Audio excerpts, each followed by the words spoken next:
Okay, so the first question we're going to have a look at is a very traditional find the missing number problem. I always love these and they're quite fun to do, so hopefully you'll enjoy this as well. We need to find the missing number that goes in the green box, the red box and the purple box. So the first thing we need to do is start in the units column on the far right hand side and think to ourselves, the number 6 plus blank equals 3. Okay, so what happens here is that the number 3 represents actually a 2-digit number, so 13. It can't be 23, that would be, you can't have two single-digit numbers adding up to 23, so it has to be 13.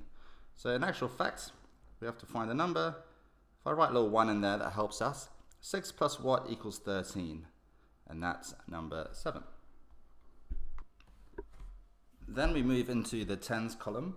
Because the previous column added to a number 13, we have to use that 1 in the tens.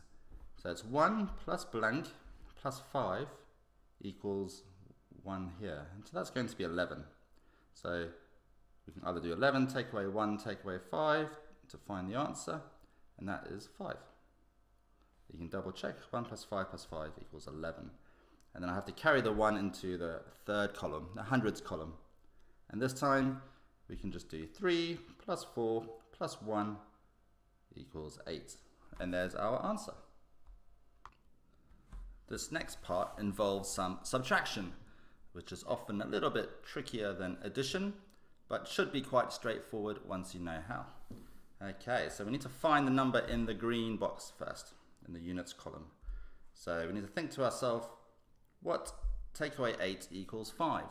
So that number is actually a number bigger than 10, 2-digit number, and it represents 13. You can do that by working out 8 plus 5 if you want to use the inverse operations. Okay, so in order to get my 2-digit number, I would have had to borrow from the left column. So that 2 has become a 1. Now I have to think to myself, 1 take away what equals 6? So that 1 actually represents 11. So I have to borrow from the left-hand column, turn that into 11. 11 take away 6 equals 5. And then the last column is quite straightforward. 8 take away 4 equals 4. And the answer is 465. I hope that makes sense.